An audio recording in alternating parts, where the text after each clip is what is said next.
All right, everybody. Good evening. Welcome to the special council meeting for the town of St. Andrews. Here we are Monday, February 24th, 7 p.m. at the W.C. O'Neill Arena Complex Chambers at Reed Avenue. This meeting is also being streamed through Zoom and Facebook. If anyone has any questions pertaining to tonight's agenda, just the one item, you can do so by emailing pnopper@townofstandrews.ca. And Mr. Nopper will make sure to put that in the comments section. So I'm going to do a quick recording of attendance. I do see a few empty chairs. Do we have anyone online? He's trying to get online. When he's out, I'll let you know. Councillor Hurdle and Councillor Gumashel are also not here, but Councillor Blanchard might be joining later. I do want to recognize that we are on the unceded traditional territory of the Peskotomuhkati people. The approval of the agenda, again, it is the one item. We will be going to closed session is my understanding. It doesn't say in the agenda, so if you want to give me the reasons at the end, I will state them. So I'll be looking for a mover to accept the agenda. The closed item is a placeholder, so we don't need to amend it.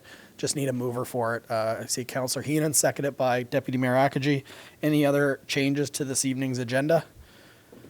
Okay, seeing none, all in favor of approving the agenda, please signify by saying aye. Okay, any conflict of interest this evening? Okay, seeing none, there's no presentations, and we are getting into the introduction, consideration, and passing of bylaws and motions. This is the item that is the purpose of this meeting. It's my understanding that will be probably about an hour with the presentation. It is a discussion on the St. Andrews Civic Trust proposal for the Courthouse, EBC 250207. And I'm assuming, Mr. Jeannot, are you presenting on behalf of, again, for the group? Yeah, good. Yeah, congratulations. And I hope it's a good meeting. I already just have my coaching hat on. I already took a beating tonight, 8-0. So I'm just impressed with the Whalers hat. Thank you. It was hard to find. I dated myself. All right. All right, so that I should just be able to click on here? Paul? Just like... You can just click Or just use the... Okay. You can either use I'm all out of whack here. Mr. Nopper never sits anywhere else. I don't even know what to do. It's a very important presentation. Yeah. Thank you, everyone, for joining. I'm James Jeannot. I've been here quite a few times in different capacities, but I'm the Vice President at the St. Andrews Civic Trust. We also have Barbie Smith with us, who's the president, as well as Ken Beaubien, who worked on the Courthouse Commons project with us, as well as several other members of our board. And I'm happy to see as well, we've got members of the Charlotte County Archives and the Historical Society here as well, which is really awesome. So you all received a 120-page document. It's pretty comprehensive. We'll be touching on that. What we're going to go through tonight is what I like to say is the Coles Notes rapid kind of overview of the key elements of the project, what we did, things that we will be,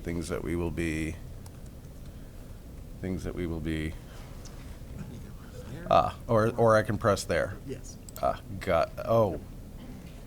Are you sure? Should I just do this? Oh, can you just put it into like full screen or? Well, it's already in. Oh, is it? Oh, okay, there. Sorry about that. Technical difficulties. Well, here's what we'll be going through tonight is how we got to this situation that we're in, some of the history on the courthouse and some of the transactions, the project and the process that was taken as part of this engagement, the vision that was developed for the Courthouse Commons, the potential phases for that vision, and then also a couple of options for moving forward. So first off, let's talk about how we got here. So for those who don't know, the jail was actually built in 1832, and the courthouse was built after that in 1840. Just have to give it the history, it's a requirement. And from 1840, we basically had 175 years of continuous use as a courthouse. It is why it is a National Historic Site, it is why it's a Provincial Historic Site. And the site in total, the commons area with the grass as well as the building, have seen some pretty significant things, both good and bad. So we have seen consistent court services up for 175 years, public hangings, which in this town used to actually be a form of entertainment at one point in time, believe it or not, and a lot of public gatherings for dignitaries and others who came to town. So in 1975, 1977, the actual jail was decommissioned, which is quite surprising because 1977 wasn't that long ago. And if you've been to the actual jail, can you imagine being there in 1977 for a drinking charge? But that is what happened. So 1975, 77, that was decommissioned, but the courthouse kept running. And in 1983, this was the first time that the Civic Trust actually got involved with the courthouse. So we were responsible for the restoring of the courtroom in 1983. And at that time, we actually became the caretakers of that courthouse from 1983 on until the province decided to shut down court services. So 34 years of work being at the facility and being its guardian, working with the province. But in 2016, 2017 timeframe, court services ended. So they opened the beautiful new courthouses in St. John, and the approach from the province was to start getting rid of these smaller courthouses.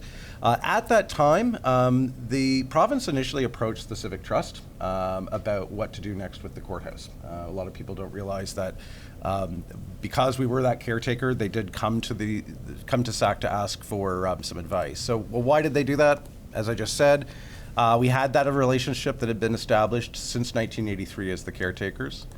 We had a track record of success, saving the Niger Reef Tea House, the Macklem House, Pendlebury Lighthouse, and other heritage properties in St. Andrews that they were aware of.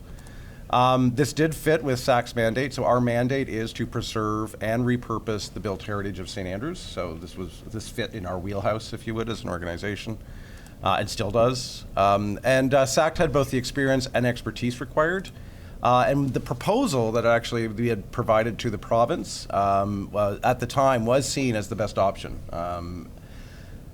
That said, things happened politically, so we don't know exactly what happened but in Fredericton, but it was decided that the province was going to give right of first refusal to each of the municipalities.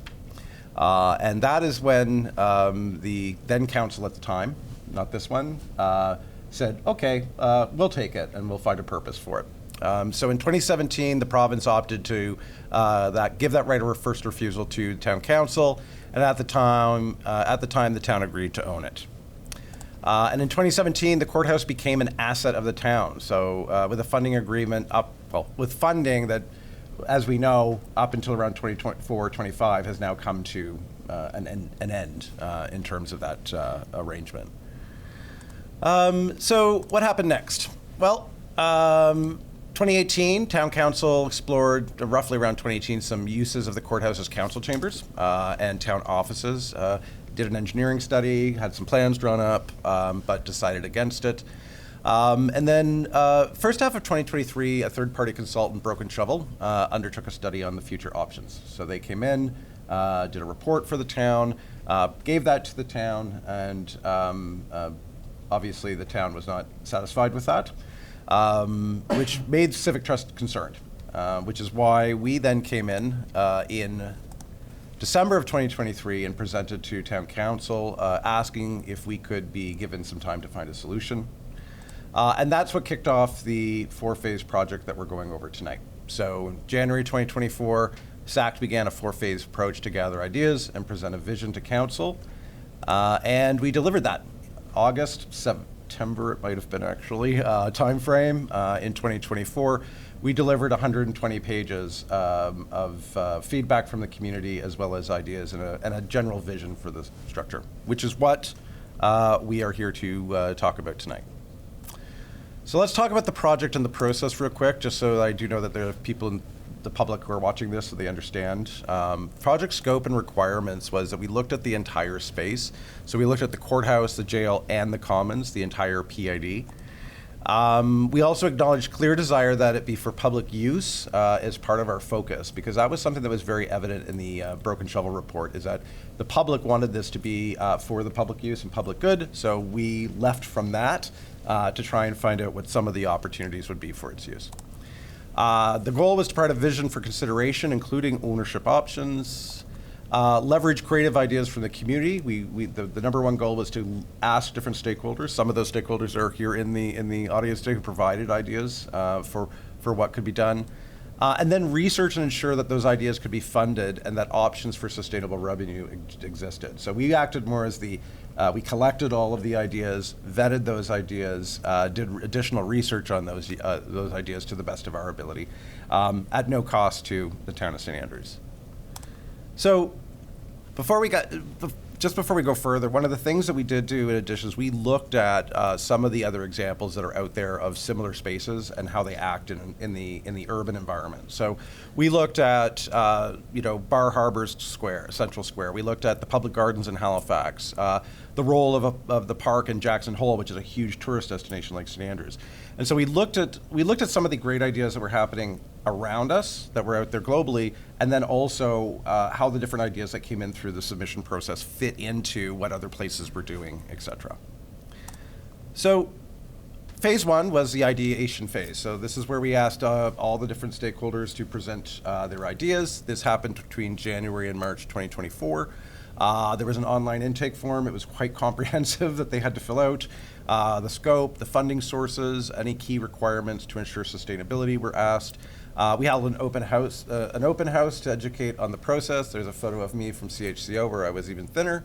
And we received 13 proposals in total from this process. So that went from January to March.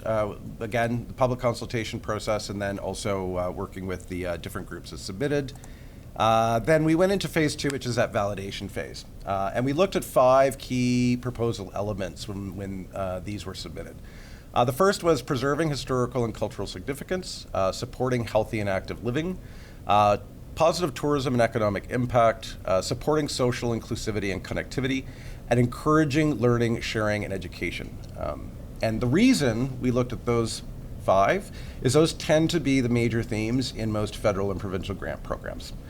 So if you're looking for money, they like it to be covering these types of things. So every single proposal that came in, we looked at it with that lens, just to see if they fit at least in one of those 5. The second thing we looked at, or the next set of things we looked at, was the overall benefit to the residents, the grant and funding eligibility, obviously, the restrictions related to preserving heritage-defining elements. It is a provincial heritage site. There are things that you can and cannot do with the space.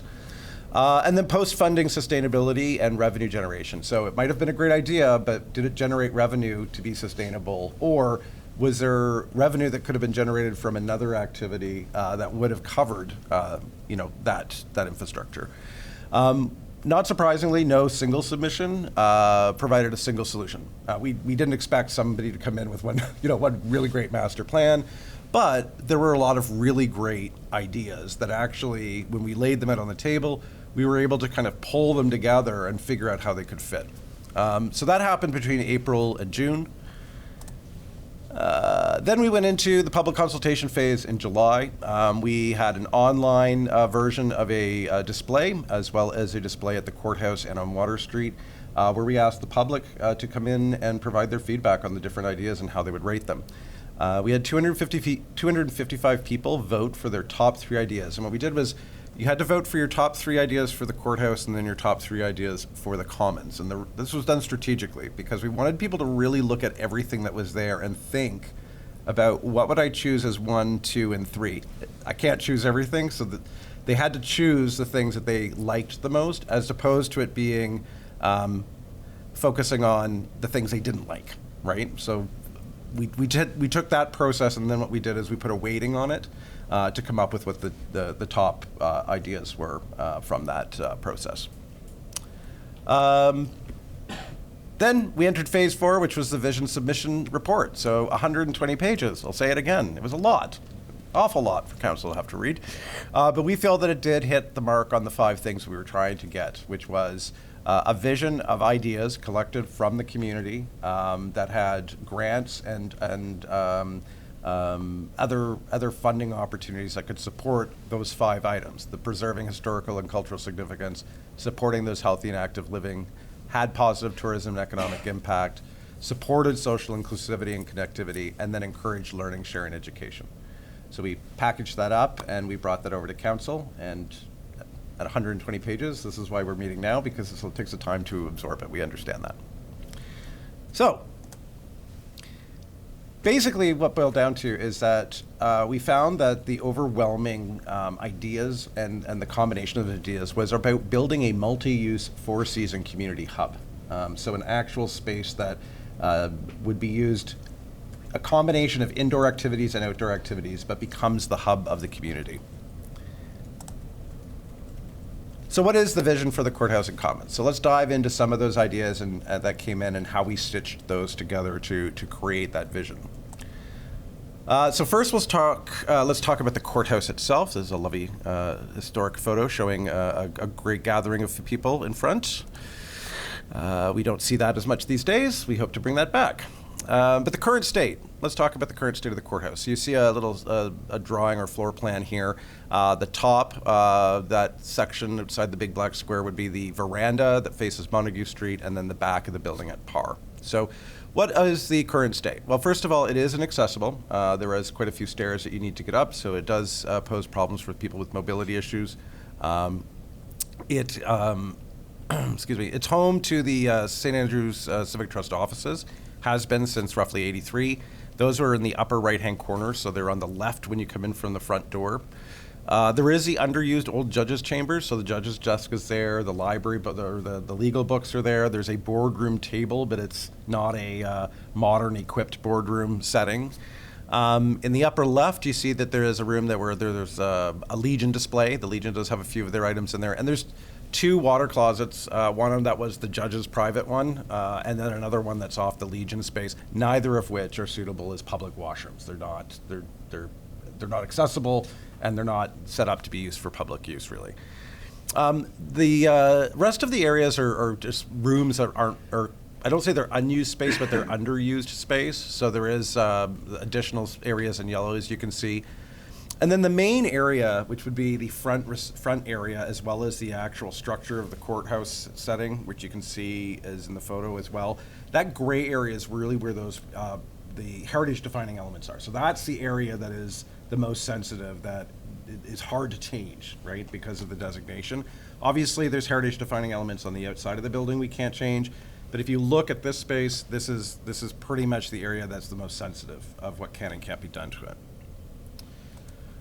All right, so let's talk about some of the enhancements. So what we did, we took the original, one of the engineer's designs from when you were looking to turn it into a council chamber, and we took pieces of that and modified it, thinking about the budget that was done for that, and then how to repurpose that into a space without moving as many walls, but then also reconfigure the design so it was more useful for different parties.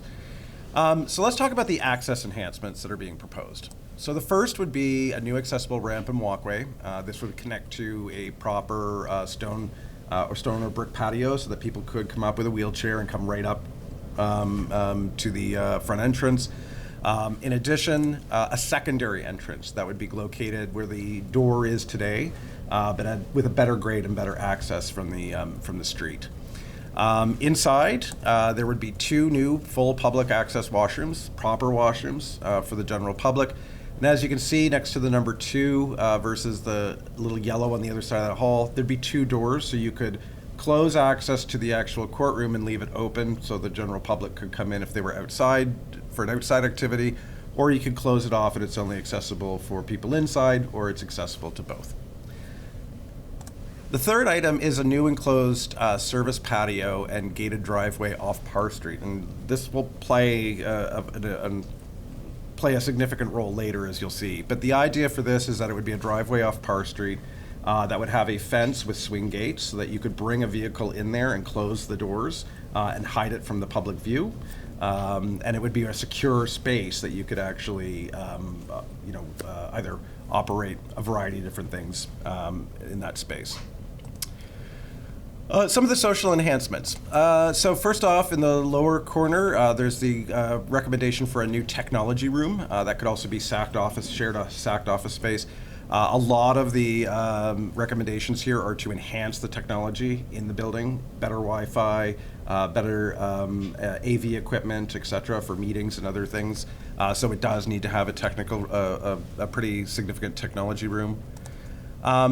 The judges' chambers would be converted to a community boardroom, a proper community boardroom with a large screen presentation TV, the ability for you to host Zoom meetings, that you could rent it if you were a not-for-profit or if you were a local business and you wanted to have a space that you could use that was professional. It could also be used for things like workshops.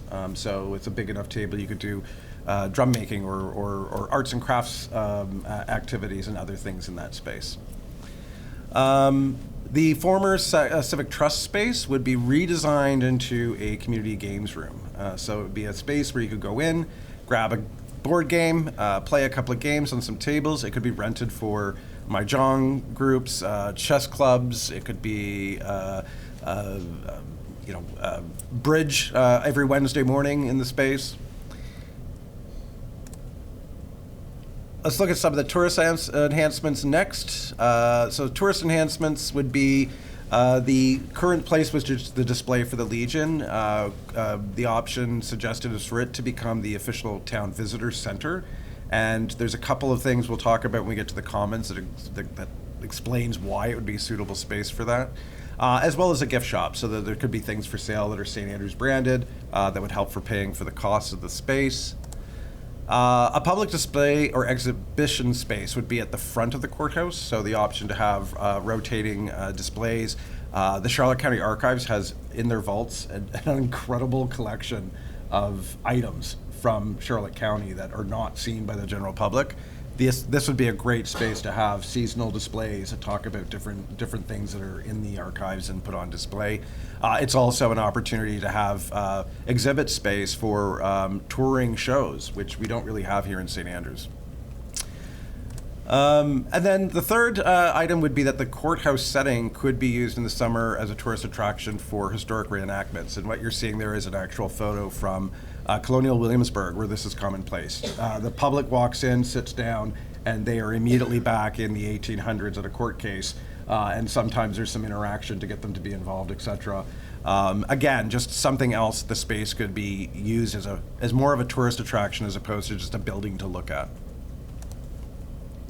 One of the key things about the interior of the courthouse that's being proposed is a multi-purpose design, and the multi-purpose design is really important.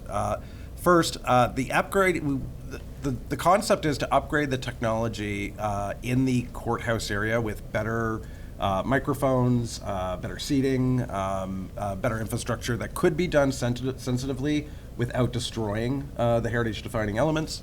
And that's being done so that it could be used for council chambers. It could be used for specialty meetings, say law societies that want to come and visit. Or it could be used for court cases, slide coming up. I will explain that in a minute. The reception area or the exhibit space, when it's not being used as an actual exhibit, could be a reception space for municipal functions, say if a dignitary is coming to St. Andrews, or if it's for a fundraiser for the courthouse or for Charlotte County Archives or another organization. The multi-purpose space that we talked about, so that going back to that outdoor area where you could park a vehicle, it serves two purposes. The first would be if you were doing some type of catering, you could put a food truck there. You could easily bring in food to that room number 3, quickly pack it up, serve it at a reception, or do something of that nature. Obviously, it's not a full-time food truck, but if you had to have some catering services, you could do that. That extra room at 3 could also be for miscellaneous storage. It could be used for loading and unloading, but it can also be used for specifically for court services. So we were very strategic in thinking about the multi-purpose design that we're proposing. And the reason for it is that we heard repeatedly that it should be a courthouse. Everybody, I think, in town believes it should be a courthouse. Unfortunately, we were not able to get anything concrete from the province to say that there is a proposal for it to become a full-time courthouse. So we basically parked it. We looked at all the other ideas, but we kept it in the back of our mind when we were thinking about, well, what could you do with the interior space? So the design and enhancements would make it usable as a courthouse, a meeting space, an attraction, and council chambers. So basically, because it has all the infrastructure in place, you could use this as a courthouse 2 days a week. And our position is that it's easier to sell the province on court cases 1 to 2 days a week than it is to purchase a building, completely repurpose it, and turn it back into a courthouse. If the province was interested in piloting and testing it, they would have a facility, would be fully ready, wheelchair accessible. It would have a side boardroom for civil cases and like smaller mediation events. But it would also be able to function like a courthouse 1 to 2 days a week. And we feel that while that's not the only potential revenue stream for it, it is easier to potentially sell that to the province than, as we said, completely repurposing it again as a courthouse. So that was a big part of considering the design and how we would go about it. So let's take a look now at the Commons, the jail and the Commons, but primarily the Commons. So the Commons would be the area that you see in green. So as you know, the site is about half of that block from Parr in the back, Montague in the front, Frederick on the side. You have up in the corner the courthouse, and on the side you have the jail. But that big green space there is the area that would be the Commons. Right now in its current state, it is an inaccessible green space, and it is actually at a lower grade to the street. So if you do have mobility issues, it is hard to get into that space. There's a bit of a ditch to get into it. There is a grade or a single driveway that goes up to the jail. There are large deposits of deer feces and a risk of ticks, less of a risk of ticks in the winter, but there's definitely still deer feces on the space in the winter months. It is a very popular sledding hill in the winter. I live across the street. I loved hearing on Sunday kids screaming as they were going down the hill because it meant that there was life going on in that park. It was actually me. It was. I thought you sounded familiar, but it is nice to hear that. My office faces that, and I could tell you all summer I see no one on that space. It's just grass and deer. So it is nice to hear people out there and enjoying it and loving it. So. It also offers a commanding view of the courthouse and the jail. That is a big part of the heritage defining element. So if you think about the purpose of this building, it is supposed to have gravitas. It's supposed to be a very important authoritarian structure on a hill, similar to, say, the Mall in Washington at a much smaller scale leading up to the Capitol building, or the Mall in London leading up to Buckingham Palace. You're supposed to have that vision leading up to it and the sense that it provides. So let's look at some of the access enhancements that were presented and as part of this exercise. So first off, there's an improved. I guess we've got that's marked. Is that? It's okay. I can continue. It's fine. I can read it. Improved grading. So the idea is to improve the grading from the corner of Frederick and Montague, as well as enhance the grading on the sledding hill. So the sledding hill would not go away. We actually think that you could actually improve it and make it actually even a little bit more fun by improving the grading there. So the entire site would still have the slope, and the sledding hill would be enhanced. There would be a picket fence and 2 gates with access hours, and this is taken from examples of other public squares. So if you've been to Halifax and you've seen the public gardens, it closes at night.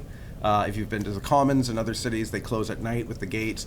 The concept of this is that it keeps the deer out. It's not a place for people to hang out and drink at night or to cause trouble. And it also ensures that it is quiet after a certain amount of hours for the local residents. So it's not it's not a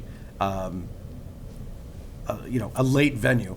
In addition to that, it does, to a degree, would help to keep out a lot of the deer and obviously reduce that feces and ticks issue.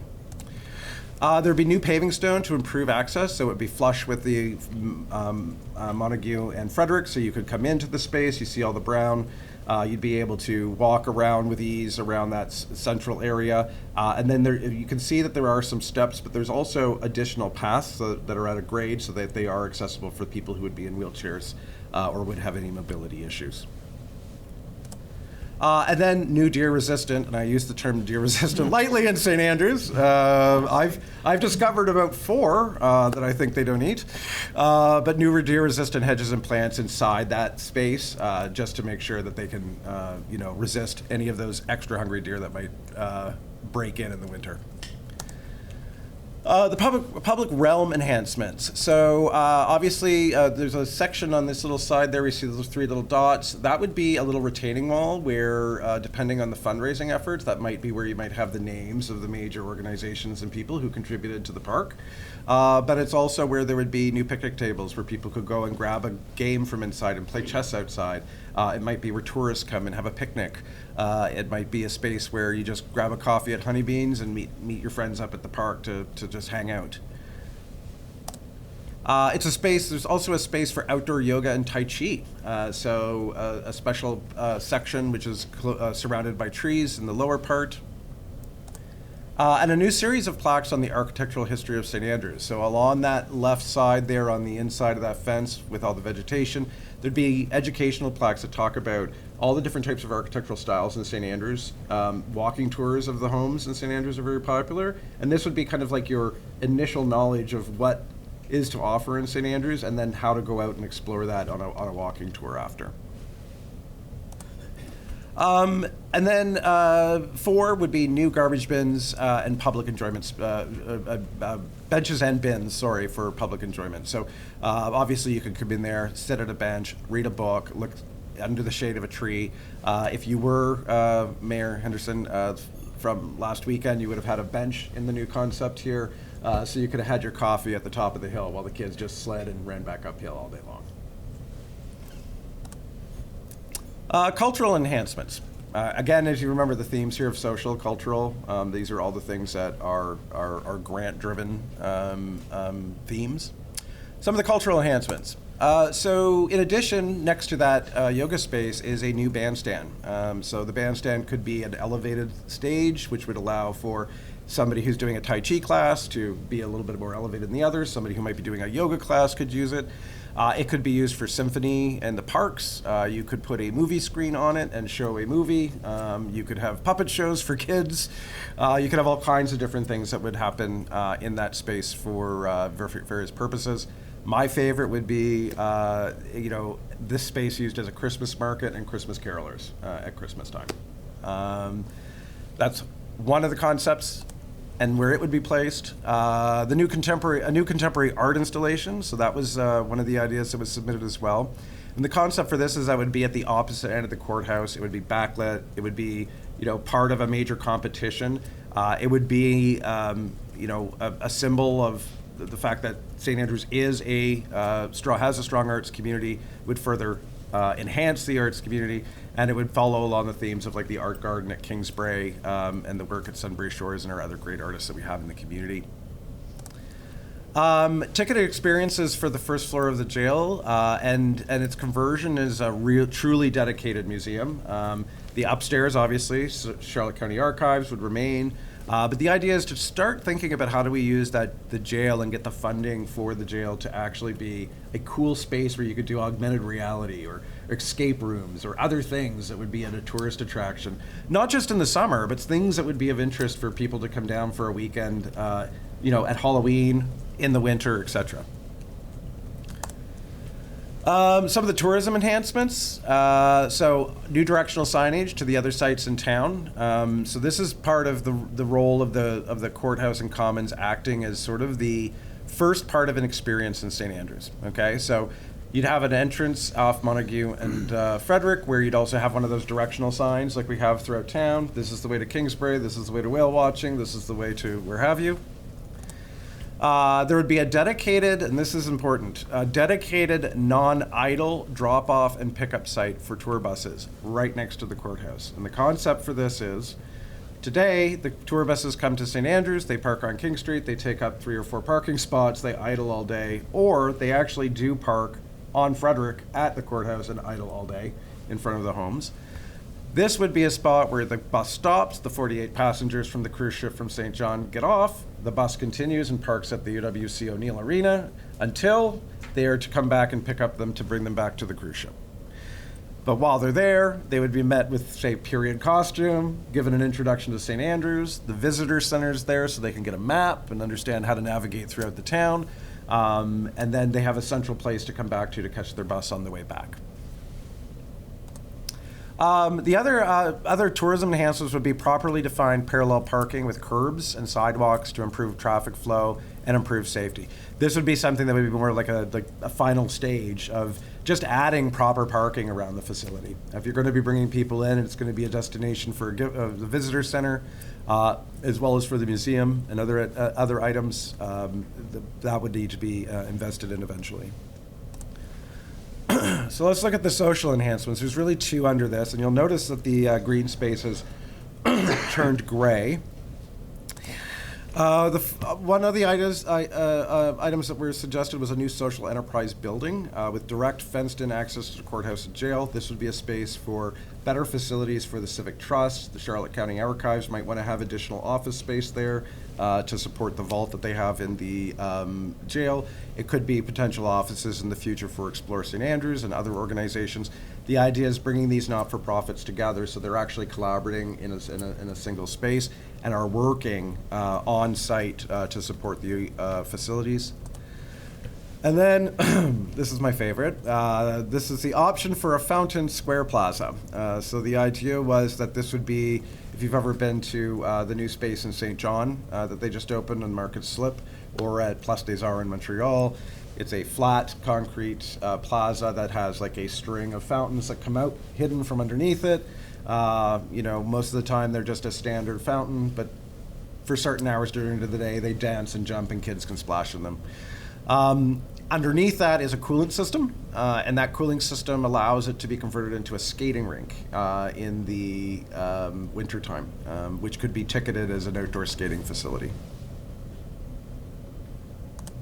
No shortage of great ideas. There's also some great enhancements. One of the things we did here in the consultation process was we should not be getting rid of our green space, and I just want to highlight this. The plan that we have actually adds tree cover.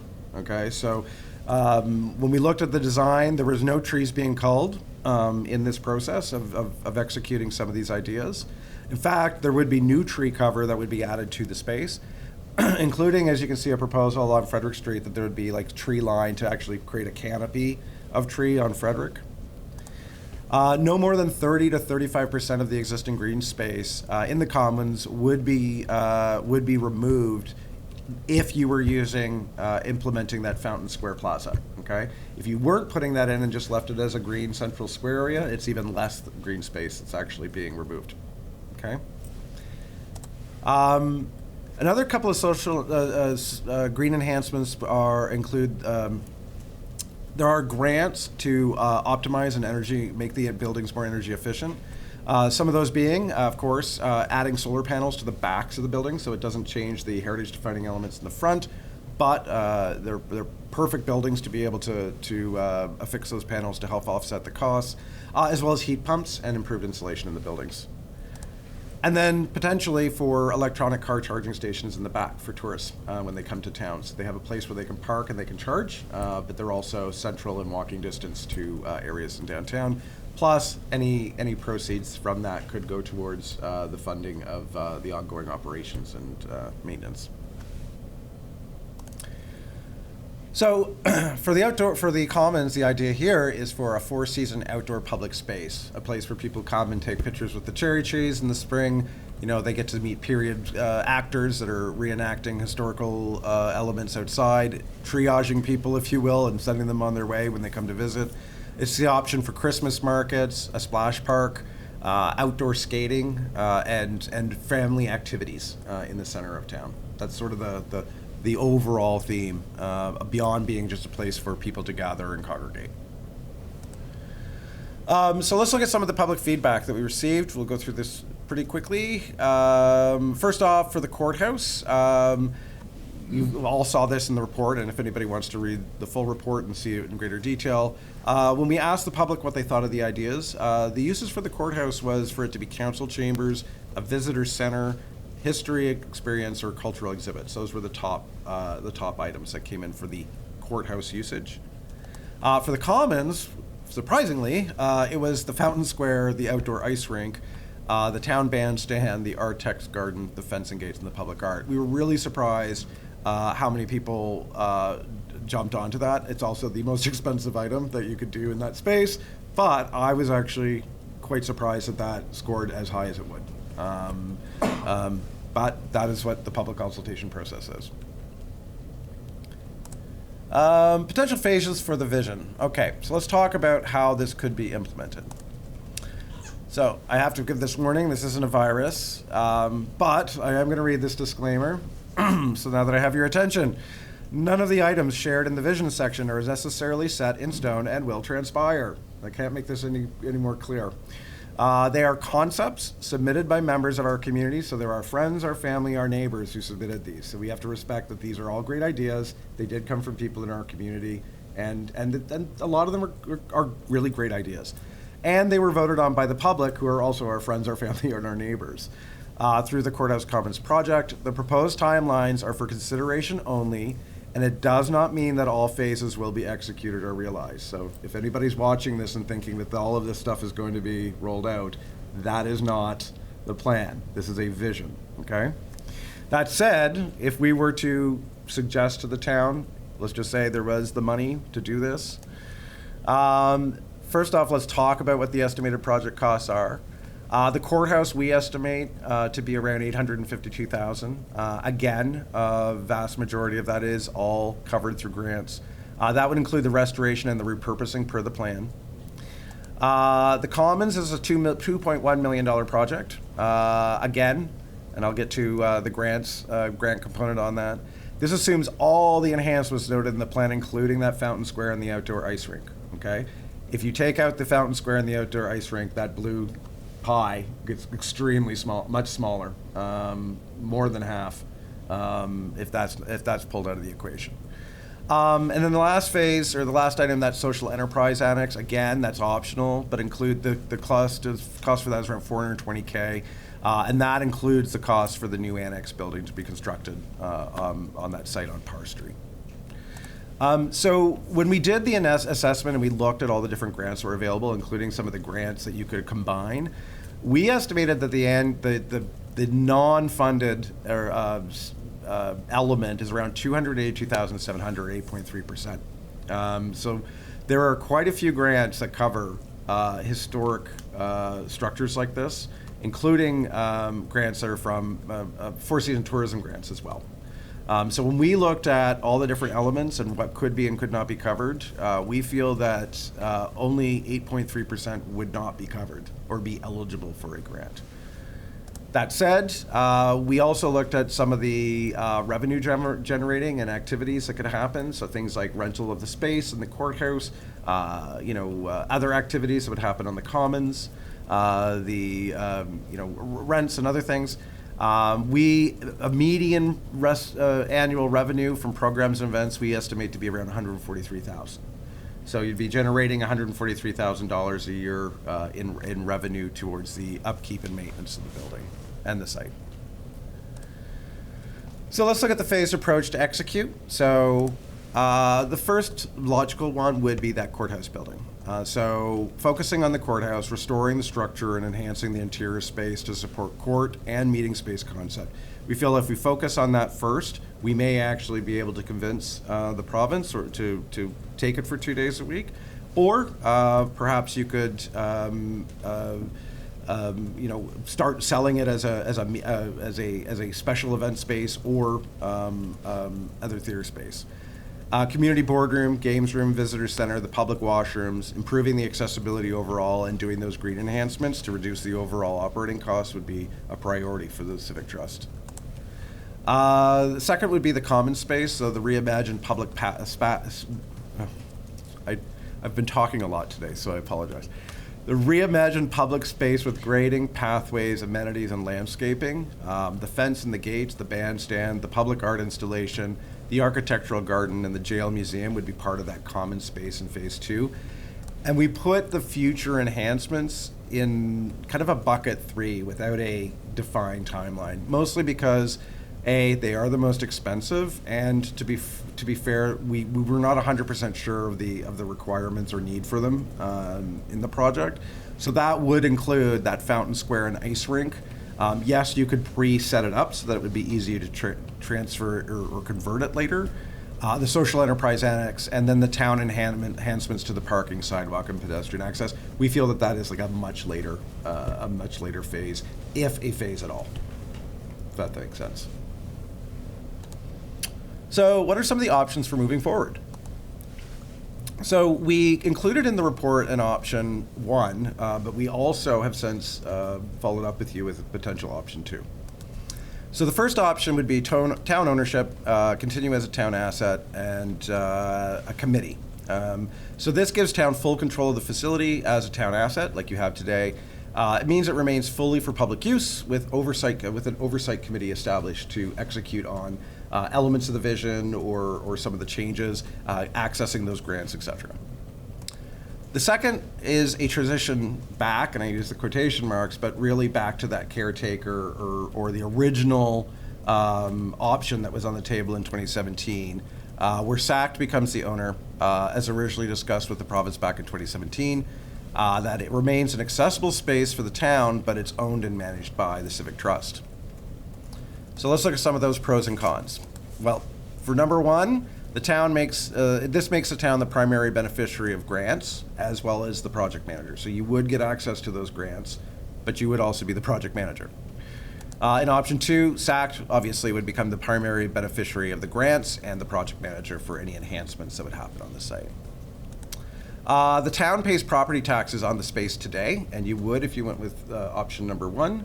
However, if option number 2 was to state, there would be no longer property taxes for the town of St. Andrews because the Civic Trust is a not-for-profit, and we would not be required to pay property taxes on that. So that is similar to how we own the lighthouse. At the end of the day, we do not pay property tax on that as a not-for-profit. Previous committees are just unsuccessful, and I'm not going into this too deeply, but some of the feedback we received is that there's been lots of committees created, lots of different attempts to bring people together to create some new task force to do something with this, and the overwhelming feedback we got from council and town and other people in town is that they haven't been successful.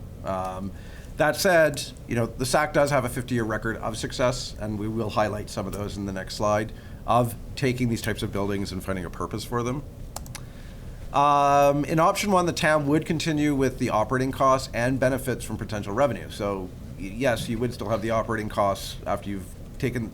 So if you take the grants and you apply the grants and you project manage this and enhance the space, you would still have to manage the operating costs, right? But you would also potentially have revenue that you could be generating from that as an asset of the town. Option number 2, operating costs are fully absorbed by SACT over time, and we'll explain what we mean by over time as a proposal, and benefits, but we do also benefit from the revenue long term to fund the trust that would be the ongoing tool for maintaining this facility and protecting it. So working with SACT, what would that look like? So first, SACT would take over ownership of the courthouse, the commons, and the jail, resulting in an immediate tax savings to the town. Discussions around a special zoning for entire space is something that we would want to talk about, similar to the type of special zoning that was been provided recently to the Algonquin. The thought process here is if there's things that are to be developed and to be put into place, timing is of the essence when you're working with grants. And every time we would need to come for a variance or something else like that, it would obviously be very complex to execute on a project like that. So allowing for some or all elements to be executed in that vision with some flexibility. A commitment from the town, and this is negotiable, of up to 5 years of operational costs, so just the heat and the lights, and obviously some support with the landscaping and things like that. As the SAC works with the grant application process and executing on restoring the courthouse and getting the facilities in place to make it self-sufficient per the plan. So basically, sort of like what the original agreement would have been if we had taken it from the province, but obviously not that same amount, but giving us that little bit of a runway so that we can get all the ducks in order, so that eventually it is no longer a line item for the town at all. Okay?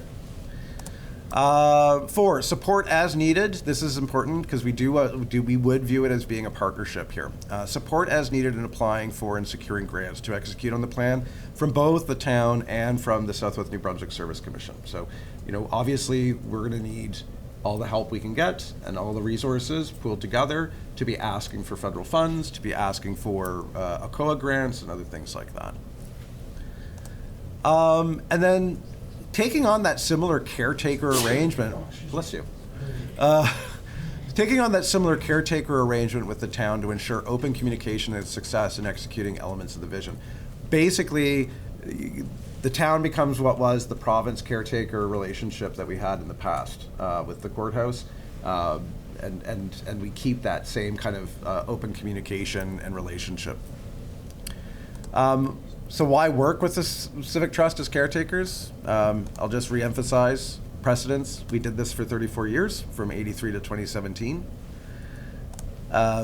We do have 50 years of experience in town. So, obviously you're seeing the Pendlebury Lighthouse, which we've owned. We've been able to raise funds for and restore, and it's there for the public benefit to use as well as a tourist attraction. We have that track record. Macklem House, Niger Reef, all of these other buildings that we've been able to save and find a new purpose, and in some cases new owners, and in other cases we've managed them and kept them. And then finally, collaboration. We've had a very interesting history of coming up with creative outcomes and through different partners, whether it was partnering with the provincial government to do the restoration of the interior of the courthouse, or Niger Reef, where we were able to restore the property, but then give it to someone to make it, or get someone involved to make it a viable business, which is still operating here in the town. It's really important to be able to collaborate and be able to work with partners at different levels on these types of projects, and we do have a track record of that. So that's the end of the presentation. I did want to leave with just one quote from a famous urbanist who basically said that cultures and climate differs all over the world, but people are the same. They'll gather in public if you give them a good place to do it.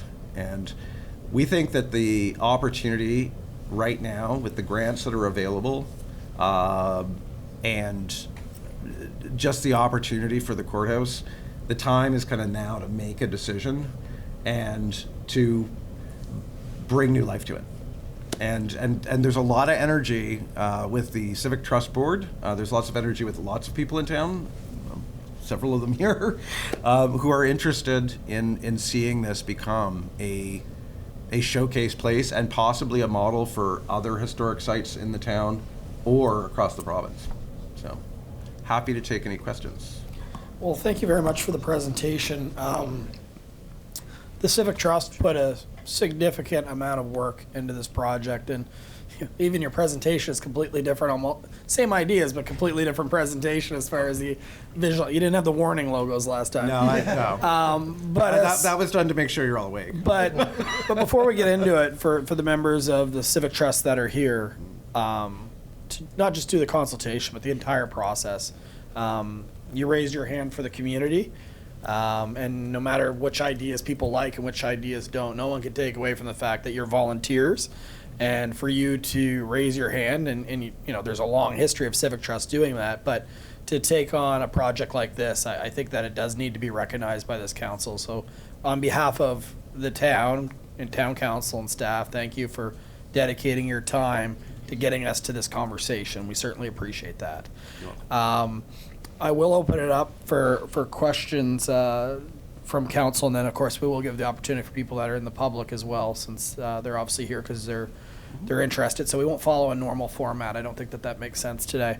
But the other thing I just wanted to personally point out about you is, first of all, it's a great presentation, but I can count on one hand over the last almost 9 years I've been on town council where there's been change around somebody's property. You live close to there, and you were just talking about the sliding of kids, and you were talking about how nice it was to hear them there and screaming. It wasn't me, for the record, but I can honestly, like, I can count on one hand how many people have had significant change. And what you're proposing would be significant change where you actually are embracing it. Like, I remember that we had a presentation from a developer. The neighbors were here, like Mark and Natalie Howell. They were like, this is, we're not against this. I remember we had federally funded money to do an outdoor exercise park, and then we obviously used the tourism levy to put a washroom down by the point. And I remember Stan Chop-Deanny and Sylvia Humphrey said, this is great, but like, and I know there's a couple others, but really in 9 years, what you just said about how you're embracing this, it's rare. So thank you for being open-minded to change around your house, because that's on you, and that is very, very rare. So I think that needs to be acknowledged as well. I am just one house. Yeah, I totally understand that not everybody is saying go for it, but I'm just saying I'm just saying that it is actually rare. Like, I think everyone knows that NIMBYism is alive and well, and it certainly is in St. Andrews. So I just that stood out to me. I don't know if it stood out to anyone else. So there's a whole lot of questions that I have, and I'll jump into them, but maybe I'll just open it up to council first if there's anything specific that council wants. In particular for me, and again, there's no consensus on council, is I'd really like to dive into a little bit more if we were to transfer the property to the Civic Trust. I just, the reality is the municipality, when we lead a project, there's not a lot of donations that come in. There's not a lot of people that are writing and getting tax receipts from the municipality. They're few and far between, like the people that are fine with change around their home. So I think that if you look at organizations that can issue tax receipts, and it's a project, in particular a project, I think you're going to see a lot more success from it. And I'm not really personally, and I'm not speaking for council, this is myself, I'm not afraid of transferring the property and giving some support. We do have a tourism accommodation levy, and pretty much everything in your model, not all, but almost everything benefits visitors coming to this community, right? So to use a multi-year approach like you're asking for, that doesn't really scare me. So that's just a little bit of feedback on it. I would say that as far as the process, that's one thing council would have to talk about. Do we send, and this is just complete transparency, open conversation, do we send a letter to the province saying, we would like to give you the courthouse back, because the number one feedback we heard is it should be a courthouse.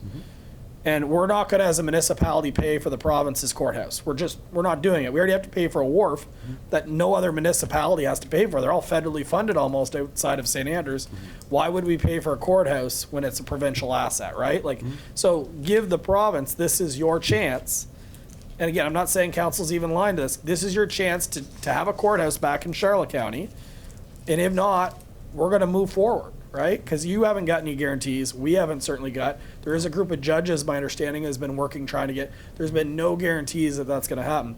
And then the question comes back is, the next phase is, should we just put it out to RFP, including for the Civic Trust, where they can put your presentation in, you've got a proven track record, your scoring matrix would be very, very high if there was one. Should we open it up for other interested groups as well to say, this is where we'd like our headquarters, whatever we have, and then council gets together and says, this is the best opportunity, and the other scoring thing is, how much funding do you need from the municipality in order to make this a reality? Or does council just look at it and say, Civic Trust has raised their hand in a leadership position? There's several examples which you've done an excellent job highlighting. Do we just transfer it over to them and give them the support that they need to do that? So I know there's other options, but those are all things that enter my head, and I'm really glad that you put up both options on there. And not to say that I don't trust that the municipality do it, but we will not get near as many donations as Civic Trust if they were to own the building. And again, you did mention the property tax. I know it's kind of in and out, but it's around $16,000 a year between the two PIDs, roughly. Oh, just over 16,000. So you take that out of the equation, which is fine. I just, Even over the next 5 years, it's $50-some thousand, right? That's taken out of your 100%. expenditures. 100%. And On top of, one of the things that we noted was you know, like in exchange for maybe some type of a stipend for heat and hydro as we transition to that, right? Which is significantly less than the 16,000. Yeah, and then you look at kind of the success we've had with grants as a municipality. We've had success when it comes to trails. We've had success when it comes to climate change. But I'll be honest, the provincial and federal government has not done, I know the wharf's coming up, it's a significant one, but when it comes to buildings, when it comes to infrastructure, there hasn't been a lot of funds that have come to the municipality from the provincial and federal government really since it was early in my first mandate, probably 7 years ago, when we had two color government that lined up, provincial and federal. We got some money then, but it's been a long stretch when it comes to infrastructure outside of the wharf, which we still don't have done. In between, I'm not saying there isn't more, but it's been tough going, and I could talk about Caroline Davies. We'll talk about the new Peskotomuhkati Lodge. It's been tough going dealing with the province on some things. So I will say that it seems like a lot of not-for-profits have had just as much success as municipalities have. So that doesn't really scare me, because you've got the community element supporting you a little bit more. Yeah, and I think there is something that's a little different from, say, projects to build affordable housing or grants to build affordable housing versus grants to build, seniors. Nursing home. Thank you. There are a lot of grants for heritage preservation, and those tend to, and I'm not saying that they will be, but those tend to be. There are fewer. Substantial sites in Canada, like St. Andrews, that has this collection of heritage structures with this many national national historic sites. We do have a lot of leverage in asking for those grants. I know I'm on the public record saying that. I hope there's nobody in Ottawa who's going to hold me against that. But the point I'm saying is that we haven't had any of those grants come in either. And if there's any place that you should be spending that money to redo the courthouse or to build our historic infrastructure, it's St. Andrews. Yeah. And the other thing that kind of pops to mind when we're looking at kind of heritage is, if the municipality continued to own the space, you're kind of at the mercy of the council of the day. Sure, this council might value, sure, maybe the next, but what if the next one says we want to unload because of, say the end of the wharf needs on? Like, we are facing financial pressures as a municipality. Mm-hmm. We have a pretty scary asset management plan right now when it comes from, we don't know what fiscal reform looks like yet, but if an independent group that's got a long history of preserving heritage is the one that are the key decision makers, I think that it for the future bodes well than being subject to the council of the day. I would say, especially, I know that they're here, but the Civic Trust, not the Civic Trust, the Charlotte County Archives are occupying the second floor of the jail today. Every time a new council comes in, there's always the threat of, does this council appreciate what they do and that they're in that building? Whereas if it was with the Civic Trust, obviously, we appreciate the Charlotte County Archives and what they do and the role that they play in that space.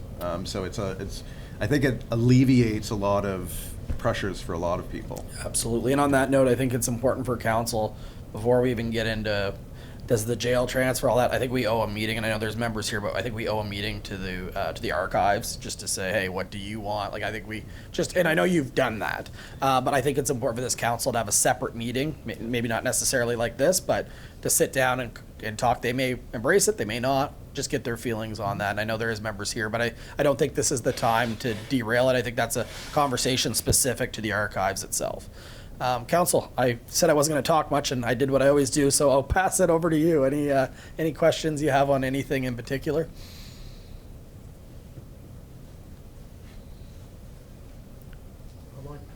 Oh, that's the smallest hand ever.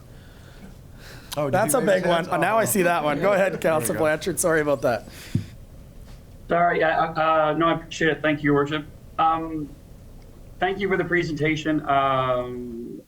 I wasn't there in person the last time this was presented. I did review it and provide some feedback, some comments after the fact. This time around, like I said, there were a few additions. One of the comments that I had heard previously had to do with the green space. Certainly the fountain and the addition of the concrete, potentially the skating rink. There were some questions about greenhouse gas emissions, things of that nature. So I was really happy to see You include a mention of the green enhancements. You talked about the solar panels, things of that nature. Overall, to me, this hits on so many things, so many positive things for our community. It really is exactly the kind of structure, facility, central gathering point for our community that I've been looking to have in that area for a number of years. I really think there's a lot of potential there. I'm glad Brad talked about, or Mayor Henderson talked about some of the options in terms of, what we look at, whether it's town-owned or the transfer or an RFP. I think those are conversations that this council has to have. One thing I was hoping I could get some clarification on. You talked about the annual revenue of about $140,000.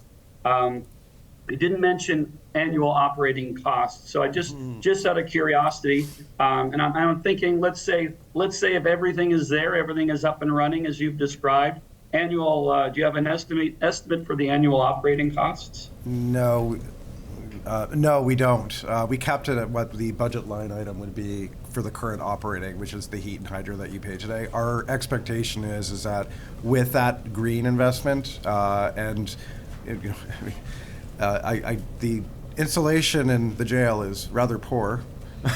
I don't know if you could actually insulate that any better, but once you add better insulation, make it more airtight, more energy efficient heat pumps to heat the building versus the current methods, and potentially add the solar panels that's funded through the Green Grant, we would imagine that cost would be greatly reduced as well. But the current is 36 on the line item? 36 roughly? Yeah. So the current cost is around 36 for that out of that 143. Okay, so yeah, just looking at basic, just operating costs. I guess we've had some issues certainly recently where there are some upgrades needed to the building itself, right? Just to keep things going. Issues with the paint, lead-based paint, all sorts of different things where are obviously unexpected costs, right? Things that pop up. So sure, I understand and appreciate it's difficult to figure that out long term, but it was a question that I'd had. I think that's it for me for now. Just to follow up, just to sort of wrap it up, I really, really appreciate the work that's been put into this, and I think it would be a great addition to the community. So thank you. And just to clarify as well, that part of the process was to do a formal engineering study before anything would ever be done, to look at all of the prices or all the costs that would be included in that as well. And that also would prioritize what it is that you're actually going to do and the balance and the sacrifices you have to make. Yes, that would be a really great asset, and that would be a really great thing to add. And yes, we might be able to get funding for it. But will it drive enough real revenue for it to actually be something that would be sustainable long term?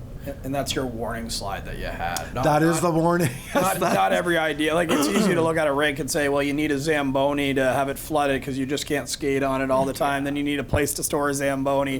Then you need an ice caretaker every time it's stored. It's easy to go down. And some of them you could just say it's not financially viable. There's a bunch of good ideas combined to show it could be a lot of different things, but a lot of those ideas are very practical and can be implemented for relatively low, the yoga area, right? That isn't a big expense by any means. So you can look at a lot of the different ones. They're not all going to happen, whether it be the town owned or you owned. Yeah. But even if you got 60% of them, guess what? That space is a lot better for the community, right? That's what we have to realize on that one. Councillor Harlan, I talked again, sorry. That's okay. Thank you, Mayor Henderson, and thank you for the presentation. It's a phenomenal presentation. It really takes 120 pages and puts it to life, which is really appreciated. I have one question, but I need to say I love the vision. I, like Councillor Blanchard, see this as being the hub of the community with a look and feel that fits with St. Andrews. I think it would be a phenomenal place a final resting place for our St. Andrews Visitor Center. What a tremendous welcome to people coming into St. Andrews who may never have come here before, to have an opportunity to really get a sense of what we're all about and some of our history. I love the ideas for the commons. Not all of them. I'm not a huge fan of all of them, but of the vision for the commons, absolutely. I appreciate the fact that you have considered the needs of our archives and the jail. I think that that's a critically important piece, although a Charlotte County piece, not just a St. Andrews piece. I know we have lots of things to discuss as a council in terms of which option we go for. But what I do want to say is you have demonstrated again the history that the St. Andrews Civic Trust has had, and you are a trusted part of this community. And I think in terms of moving a vision forward, I have full faith that the Civic Trust could do this. I just wanted to clarify, when you talk about working with the St. Andrews Civic Trust, for us as a municipality, and I really appreciate Mayor Henderson's comment around the fact that, we are always at, not the whim, a little bit at the whim of the council of the day, right? I mean, having this become the responsibility of the Civic Trust takes away some of that uncertainty every 4 years. But can you just help me understand a little bit when you talk about similar caretaking relationship? You mean to what we had 34 years ago? The relationship that the Civic Trust would have had with the province from 1983 to 2017. Because that would have been with the province. That's what I'm saying. So we really see it as being the role we had with the province from 83 to 2017 being a very similar role, but almost reversed, but with the town. So obviously there would be a constant open line of communication. We'd probably want to have some type of a formal annual update on the facility. Obviously there's a lot of crossover. So you have a recreation department, you have recreation officers, there's different programming that happens here that obviously some of that could happen there. We still think it would make a great council chambers, which, that could be something that could be arranged. But also, using it as maybe, it might not be council chambers, but maybe it's the space that is where the mayor and council proclaim things or make announcements as kind of like our unofficial town hall, right? And obviously just being a central asset, unowned asset with the town. So this summer I had an opportunity to visit Lunenburg. I hadn't been there for many, many years. And actually it was John Kelly who suggested to me that if I was going to Lunenburg, that I should go to the Lunenburg Academy, which I did. And the Lunenburg Academy has had a similar re-envisioning. It's been taken over by a foundation. And in fact, they were just celebrating that they had completed fundraising and a yearly fundraising, and they had raised $1.5 million in Lunenburg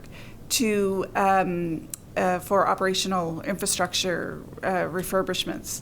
And I looked at, I had an opportunity to speak with some of the folks who were involved in that foundation. They have a great working relationship with the municipality of Lunenburg, but they also have some autonomy. They also have some autonomy in terms of being able to do what they need to keep that academy going. And it's utilized as a library. They have after-school programming going out of there. So it's really become a hub for the community. Very different. But I could see that vision for us here in St. Andrews. So I just want to say thank you to the Civic Trust. It's been a great presentation. Thank you. And I just want to make it very clear, these ideas are not the Civic Trust. These came from the community. Our job was really stitching them together. That's what we did. We listened. We let people submit their ideas. We gave them a platform.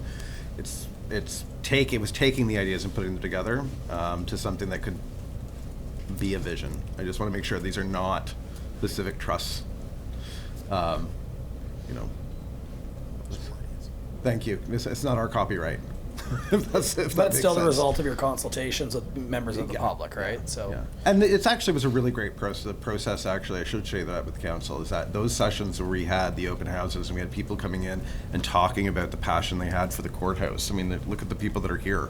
Like, the passion they had, and there was nobody who had a absolute, well, that is the worst idea I've ever seen. We never heard a single one of those in that process. It was very interesting to not hear someone say, that is absolutely awful.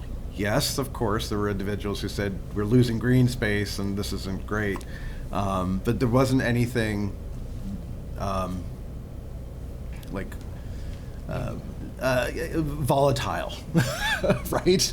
I don't think anybody at the Civic Trust for once, showcasing the ideas that came from the community ever felt danger for their life by suggesting that there might be an ice rink. It was all very civil, and people had good, healthy debate over it, which was great. Yeah. Any other member of council? All right, I'll open up to the public. Is there any questions related to the presentation that you'd have for the presenters this evening? I see a hand.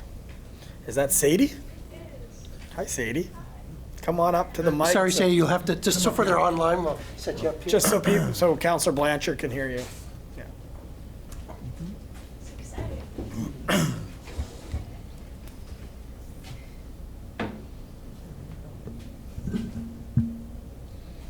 I hope my question is grand enough now. I was just wondering if there's any sort of plan for like a youth programming or any kind of partnership with the schools, because the elementary school and the high school are right there, and like would that become sort of like an area, not so much like for field trips, but would you ever like host classes there, or like has there been any kind of push for that? That is a really great question. That didn't come up in any of the submissions formally, but because it is a multi-purpose space, the boardroom could be used for special youth activities or groups. The games room could also be used for that way, for that purpose. There could be youth program. I mean, one of the things we have talked about is how great would it be to not get some of our youth in town who are interested in acting or theater. When I grew up in Fredericton, so we had a thing called Calathumpians, if you ever were from... Mr. Heenan knows what I'm talking about. And everyone, when they were young, wanted to be in Calathumpians, because basically what you did, you were in character on the streets of Fredericton doing all kinds of crazy things, and so I think I know somebody who might have been one. But that would be something that would be a really great program. Obviously not something that might be the mandate of the Civic Trust, but finding another organization willing to fund that or to help get some grants to fund that so that our youth have a summer job entertaining tourists, dressed up in period costume or putting on a skit at the courthouse. That would be a really great way to engage youth in the community, in addition to using the space for programs like that. I 100% agree. Thank you so much. Thank you. Sorry. Thank you, Sadie. Hold on, Sadie. For your question. Just for the record, can you say your first and last name and your address, please? Sadie McGinn, 34 de Monts Avenue, St. Andrews, New Brunswick, Canada. Thank you. Thanks for that, Sadie. Appreciate it. And yeah, it does bring ideas to mind. I know that we've received a presentation from Vincent Massey Elementary School looking for an outdoor classroom. So some of these ideas certainly that yoga space could easily be also an outdoor classroom, for example. Like there's ideas that can come from the youth, and maybe that's good feedback from Sadie. It's a working, living document. I assume everything you've got on there. Nothing's in stone. The warning, so it doesn't mean that another idea can't come up and say, hey, that's a good idea. So perhaps maybe even a little bit of a consultation with the local schools might also give some great ideas. So that's great feedback. Thank you for being here, Sadie. I appreciate that. Yeah, it was awesome. Yeah. Any other member? You're not going to be able to top that. Oh, you're going to try. Come on No, up. I'm not going to top that. I just have a question. My name is Brett Fotero, 123 King Street. And I want to begin by echoing Councillor Harlan. What a great vision. It really is. But I will confess that I think you've had this 120 pages for 6 months. I saw it, was emailed to me on Friday, so I haven't been able to look at it. And for that reason, I can't speak for the Historical Society, because we, with James' request, we've sent it on to our board members for them to look at. I'm not sure anybody's had time yet, and I think it sounds like you've had a presentation already and reviewed it. I don't. We had well, just to clarify, so we had an opportunity, we gave them a 120-page document, and then we gave them an opportunity to ask questions, and I came in and met with them to just, if there was any questions that were to be had. Very hard for them to ask questions because it's 120 pages. So that's why this presentation was done to kind of condense it and make it easier. And the presentation was fantastic, but I didn't see that earlier meeting. So we're catching up. But I want to emphasize, just personally, the vision looks fantastic. There's a lot of, and I will also say this, we, the Historical Society, did participate. We sent a pretty lengthy proposal, and I, speaking for myself, feel heard. There were pieces in it that we didn't propose. There's some things we did propose, and we really like how it's been put together and presented. One of the most critical details, which I think was identified, is if and how to transfer ownership. And I think the Civic Trust could be a fantastic owner. I do think the challenge for the council would be in the details of that process, in what the specific conditions are. I know that one of the things I'd be focused on is, what are the safeties that you put in place at the time of transfer, so that if there's a problem, can the town claw it back? Who do you put, or what body do you put sort of overseeing it? Is it the Civic Trust themselves, or a separate body that you make part of that? So there's all kinds of things to discuss. I know that my board members are going to want to review it, discuss it. So I guess one of my questions is, what's the timetable going forward from the council's perspective? I know that everybody wants this done this year, and I think that's very, very wise. But I guess we want to understand, how much time do we have to read this document, to discuss it, to sit down again, as we have with James and Barbie, and because I think there are other stakeholders. You've mentioned the archives, Explore St. Andrews. I think Minister's Island is one of our cultural assets. So that's, I guess, my question is, what's the process going forward for us to review and discuss? Yeah, so there's, like you touched on, and like I said earlier, like with the archives, there's some meetings that have to happen. I would love to give you a time frame specifically right now of what it looks like. I do have to check with council, get a temperature check after. I want them to obviously digest it too, just not on a whim of emotion from a presentation. But to me, it's obviously not years, but it's not weeks. It's probably I'd say months. Like I'm thinking that I could see this being a 3-month process or 4-month process. I don't want it to linger too long, but it's not something that we're going to have a meeting next week and transfer it over. And your points on the transfer are well taken. There's a lot of different factors that come into play.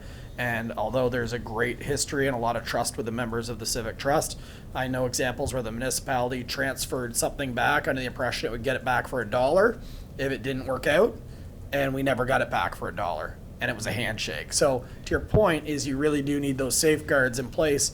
If, although this is a great idea, say nothing happens after 5 years, the roof's falling in on it.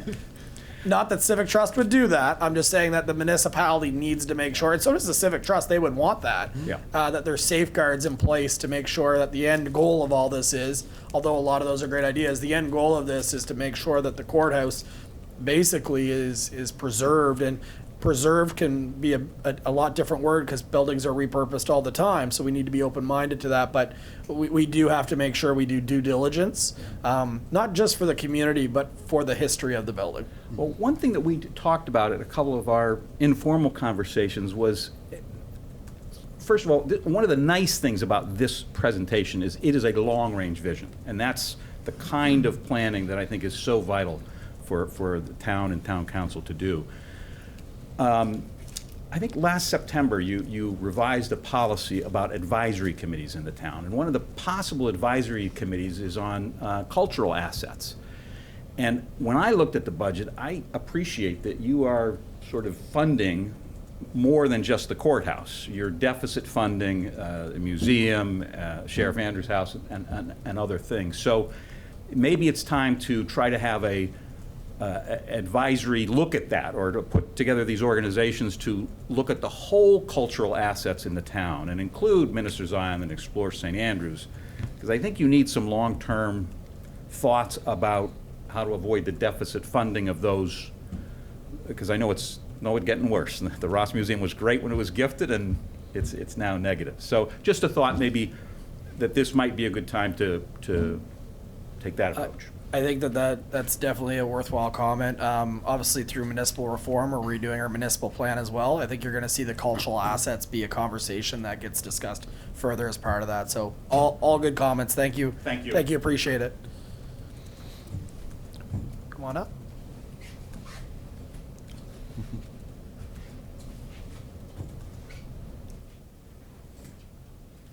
Hi, John Kelly, 1 Canterbury Close, and basically, so you would know about deer, the mayor and I share deer feeding area.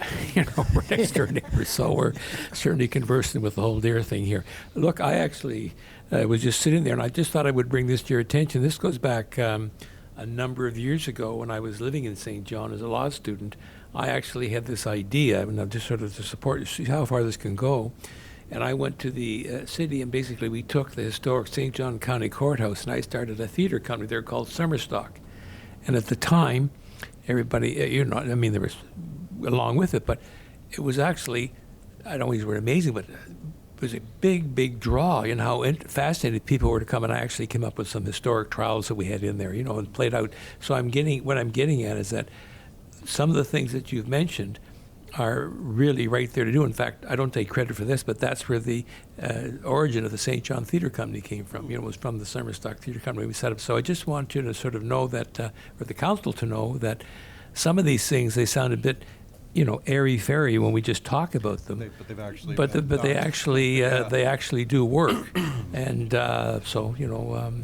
very well done. And maybe I'm not sure that you may want to take a look at this, but I'd be interested in reading the report. James, as you know, I had a chance to glance at it, but if council could perhaps make it accessible for people to look at, it would be there. I believe that is that correct? After this meeting, it's now, that was one of the reasons that as of now, Right. this can go out for everyone to read and review. I think, 'cause yeah, it's been there's aired. nothing confidential in there at No. all. Sure. So, yeah. No. But just in, I don't have any concerns. I don't think any member of Yeah. council does. But just in closing on that, it is interesting how when the Summerstock, when I had this idea, I said, look, if we take something that's, if you know the St. John County Courthouse thing, it's very historic and has this great heritage thing, and I said if we bring it to life in an entertainment way, it's interesting how many people were then drawn to that, to come and actually see something like that in action. So thanks for putting that one in, yeah. And just on that point, I know the archives did the escape room, and that booked up instantly. I'd still be in there if I didn't cheat a little bit. And then Mr. Knopper went right after. He was the next person. Not saying that we didn't focus that way too. And that was just locals. That wasn't really advertised to the public, right? So it was to the public, but not to visitors as an attraction. So yeah, some of these ideas can be very good revenue drivers for the long-term vision. And really to cover those operating costs that we know are difficult to do. The sustainability is an important piece of it for whoever manages it moving forward. Well, the key to a vibrant tourism community is having multiple attractions. You can't be just one attraction. That is maybe one night at best. And so the goal here is, you talk to anybody in town, it's heads and beds, right? Not just one night, but 2 nights. So how do you do that? Well, you make it a place where you can go golfing, you can go whale watching, you can go see Kingsbury Gardens, you can go on a haunted tour of the jail, et cetera, et cetera, et cetera. And the space actually just becomes yet another thing that you add to your itinerary when you're spending 2, 3, or 4 days in St. Andrews. Absolutely. Yeah. Any other member of the public? Going once? Going 3 times then. Thank you for being here. Really appreciate it. It's good to have so many people here for this presentation. Council, you've had an opportunity to ask questions. Is there any comments you want to add? Okay, I don't see a reason for that either. If not, you're back here next Monday anyway. And myself, I'll skip it. So, Mr. Knopper, do you have the reason for going to closed session? I do, Your Worship. So Oh, yeah, sorry about that. Is there anyone online that, sorry, I did skip it. Was there anything online? Thank you for that, Deputy Mayor. Sorry, give me a second. I need to switch chairs. Okay. No, thank you for that.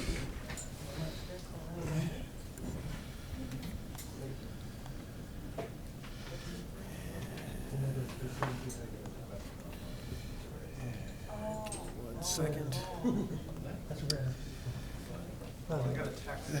Your Worship, you have 2 people online. Maybe just give them an opportunity in case they have any questions. For anybody that is online that has any questions on the courthouse discussion, you can raise your virtual hand, please. Last call. Anybody online that has any questions or comments regarding the courthouse discussion and presentation, please raise your virtual hand. I'm going to say no. Thank you very much. And nothing online? Nothing that I've got through email. We could follow up on it anyway. Yeah. All right. Back to the closed session item.